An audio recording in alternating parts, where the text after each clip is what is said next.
حضرت داؤد طائی اور امام جعفر صادق کے درمیان ایک دن بحث ہو گئی۔ امام جعفر صادق فرمانے لگے یہ محبت کا ان کا رشتہ تھا آپس میں۔ حضرت داؤد طائی صوفی تھے اور امام جعفر صادق تو حضور کے نواسے ہیں نا جی، اور بڑا عقیدت کا رشتہ تھا آپس میں۔ ایک دن امام جعفر صادق کہنے لگے داؤد طائی میرے لیے دعا کر، تو آپ رو پڑے، کہنے لگے حضور میں نواسہ رسول کے لیے دعا کروں؟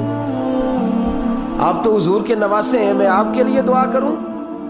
تو حضرت امام جعفر صادق کہنے لگے یہی تو دعا کرانی ہے، یہی تو میں نے کیا فرمایا، یہی تو دعا کرانی ہے کہ میرے لیے دعا کر، میں اپنے نبی کی بارگاہ میں شرمندہ نہ ہو جاؤں۔ حضور یہ نہ فرما دیں کہ میرا نواسہ ہو کے تو کیا کرتا رہا، یہی تو دعا کرانی ہے۔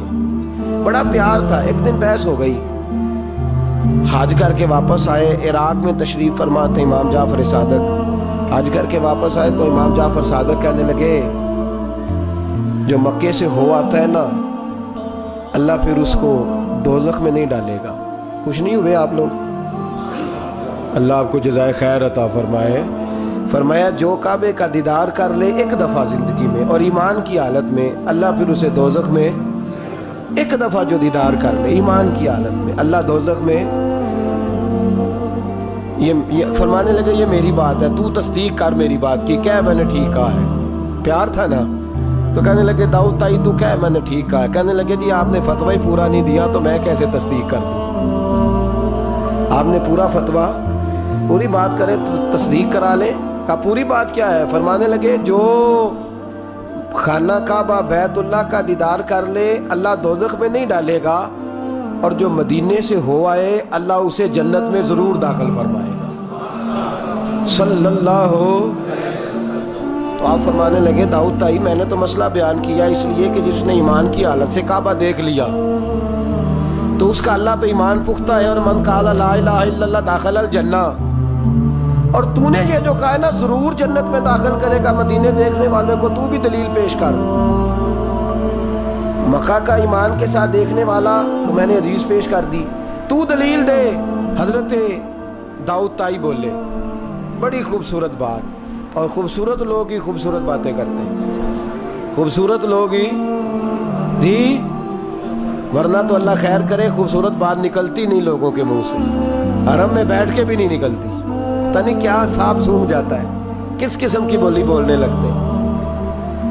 خوبصورت لوگ خوبصورت بات کرتے ہیں۔ حضرت داؤد طائی کہنے لگے میری دلیل یہ ہے کہ پورے مکے میں کہیں جنت تو نہیں نا، مکہ دیکھنے والے کو جنت ملتی ہے پر مکے میں جنت نہیں۔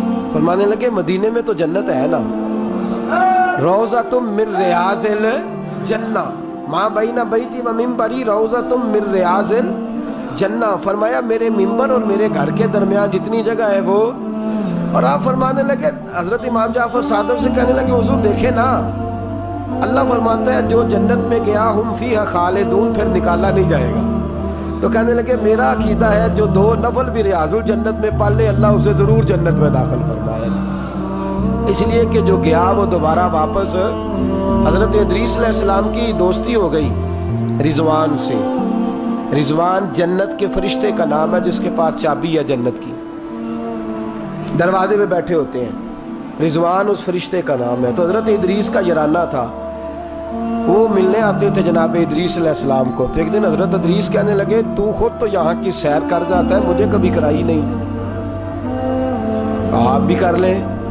تو فرشتہ آپ کو جنت دکھانے لے گیا، جنت میں جا کے تو کہنے لگا حضور چلے، فرمانے لگے کدھر؟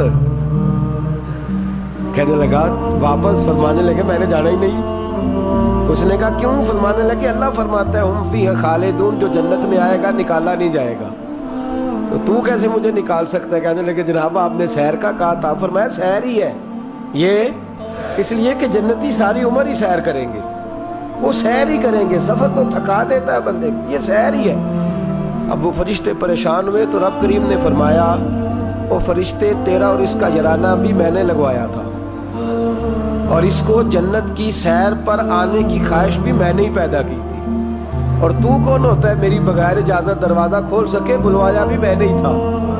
اور یہ جو میں نے کہا نا اڑ جا، یہ توفیق بھی میری ہوئی ہے، میری طلب بھی تو تیرے کرم کا صدقہ ہے۔ یہ پاؤں اٹھتے نہیں بلکہ یہ اٹھائے جاتے ہیں، تو جب بلا لیا ہے جنت میں داخل کرا لیا ہے، اور جنت بھی وہ والی جس کو میرے رسول پاک کے قدموں نے جنت بنایا ہے، وہ جنت جس کو ریاض الجنہ کا لفظ دیا ہے، حضور نے جنت جس کو بنایا ہے، وہاں تک پہنچ جائے۔ یہ ہے عرض جنت، یہ طیبہ کی زمین ہے عرض جنت، پر زمین کس کی ہے؟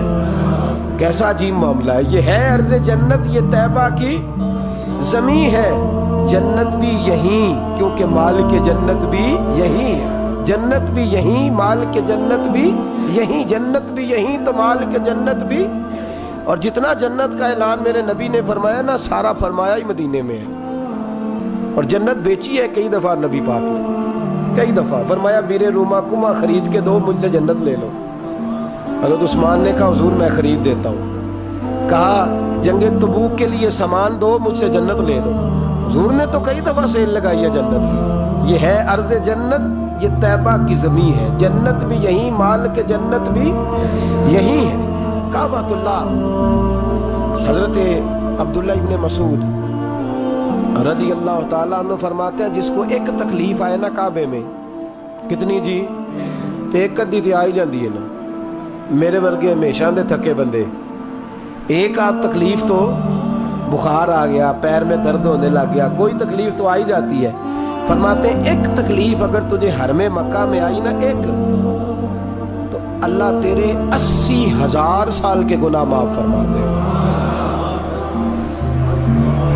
کنے 80 100 نہیں، میں نے سوچ سمجھ کے جملہ کہا، 80 ایک تکلیف اگر تجھے، کہاں بولے نا یار، کتنی؟ ایک، گناہ کتنے معاف؟ یہ کس نے کہا ہے؟ حضرت عبداللہ ابن مسعود نے۔ وعدہ کس کا ہے؟ اللہ کا۔ وعدہ کس کا ہے؟ اگر مدینے چلے جائیں تو میرے نبی پاک صلی اللہ علیہ وسلم کو پتا تھا لوگ میرے غلاموں کو دھکے بھی ماریں گے، مجنون اور پاگل بھی کہیں گے، ان کو بری نظروں سے بھی دیکھیں گے، کہیں گے یہ تو ہے ہی پاگل، بڑا کچھ ہوگا۔ واہ محبوب تیرے انداز میزبانی پہ قربان جائیں، کیسا بندوبست فرمایا، کیا انداز اختیار فرمایا۔ فرمایا تم میں سے جو کوئی مدینے آیا وہ میرا مہمان ہے۔ کوئی مدینے، مکے میں ایک تکلیف پہنچی تو 80,000 سال کے، اور یہاں مدینے میں واہ کیا جود و کرم ہے شاہ بطحہ تیرا۔ واہ دیکھیں اعلیٰ حضرت لفظ کیا کہتے، واہ کیا جود و کرم ہے شاہ بطحہ تیرا، نہیں سنتا ہی نہیں، دیکھیں ترکیب اعلیٰ حضرت کی، ایسے جملے درد ہو تو نکل، نہیں سنتا ہی نہیں مانگنے والا تیرا، اور کہتے ہیں تیرے قدموں میں رہوں غیر کی ٹھوکر پہ نہ ڈال، جھڑکیاں کھاؤں کہاں چھوڑ کے صدقہ تیرا، اور تیرے قدموں میں جو ہے غیر کا منہ کیا دیکھیں، پھر کون نظروں پہ چڑھے دیکھ کے طلبہ تیرا، دیکھ کے جلوہ نہیں۔ اعلیٰ حضرت کا انداز کوئی اعلیٰ مزاج لوگ ہی سمجھتے، جلوہ نہیں جی، کہتے ہیں جس نے میرے مصطفیٰ کے قدم کا تلوہ دیکھ لیا اس کی نظر پہ کوئی نہیں چڑھتا، تو جس نے جلوہ دیکھ لیا صلی اللہ ہو، کون نظروں پہ چڑھے دیکھ کے تلوہ تیرا، قدم دیکھ لے تو نظر پہ کوئی نہیں چڑھتا، تو جو سیدنا صدیق اکبر کی طرح مولا علی کی طرح جلوہ ہی دیکھ لے۔ اب میری نگاہوں میں جچتا نہیں کوئی، جیسے میرے محبوب ہیں ایسے میرے رسول کریم صلی اللہ علیہ وسلم نے فرمایا جو حرم مدینہ میں آئے اور اسے کوئی تکلیف پہنچے، اس پر کوئی آزمائش آئے، اسے پریشان کیا جائے، اسے یہاں کوئی دکھ پہنچے، میرے حبیب نے فرمایا وہ میرا مہمان ہے، وہ صبر کرے۔ یا رسول اللہ کیا ملے گا؟ فرمایا تم مدینے کی تکلیفوں پہ صبر کرنا، میں قیامت کے دن اللہ کی بارگاہ میں تمہاری سفارش کروں گا، میں رب کی بارگاہ میں تمہاری سفارش کروں گا۔ مکہ مکرمہ میں تکلیف پہنچی تو گناہ معاف ہے، اور یہاں تکلیف پہنچی تو حضور کی سفارش۔ اور پھر دیکھیے نیکی کا انداز دیکھیے، مکہ مکرمہ میں کوئی ایک نیکی کرے تو 1,00,000 کا ثواب ہے، ایک نماز پڑھو تو کتنے کا؟ ہم نے کبھی سوچا بھی نہیں ہوگا کہ 1,00,000 نفل پڑھیں گے۔ ایک طواف کرو تو کتنے طواف کا ثواب؟ ایک بار ایک دفعہ سبحان اللہ پڑھو تو کتنی کا ثواب ہوا؟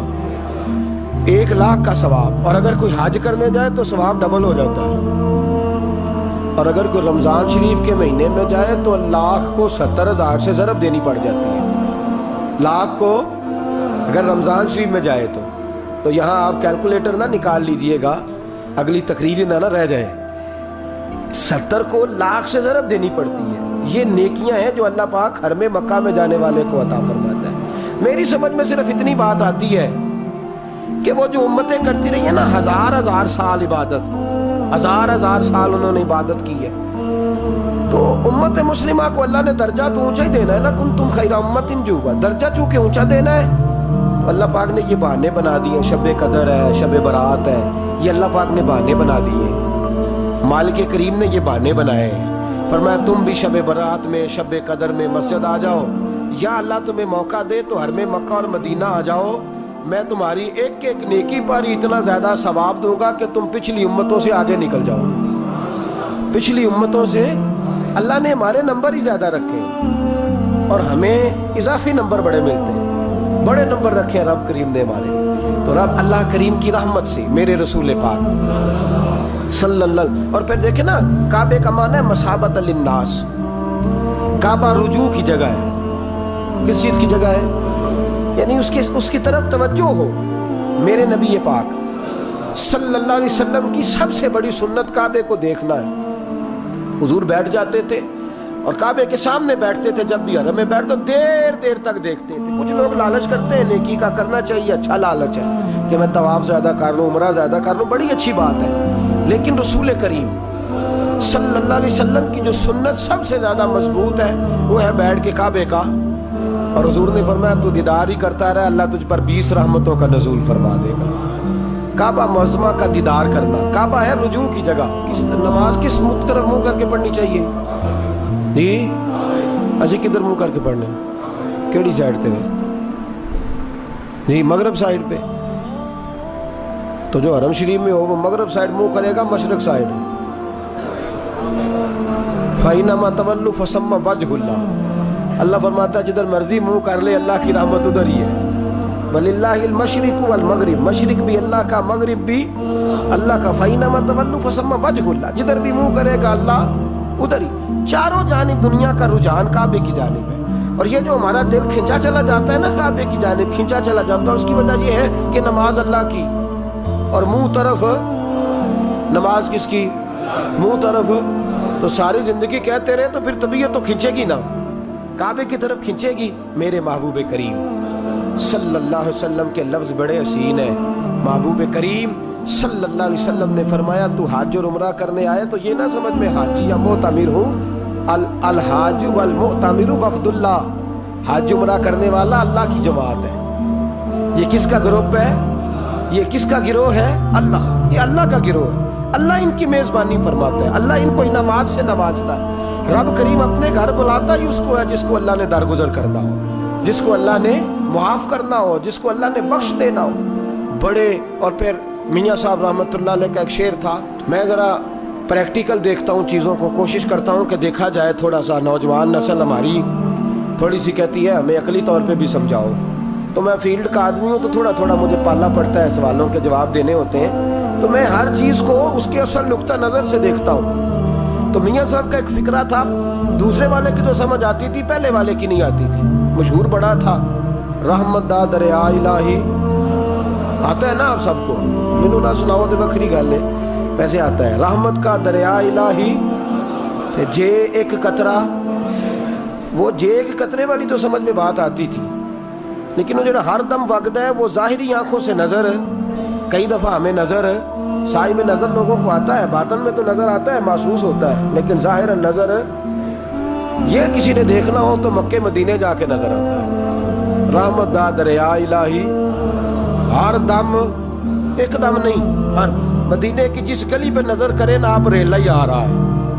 مکے کی جس گلی پہ نظر کریں، وہ یہاں ایک جھوٹ بولتے ہیں ہمارے سیاستدان، کہتے ہیں یہ ٹھاٹھے مارتا سمندر، حالانکہ وہ نہر بھی نہیں ہوتی لوگوں کی.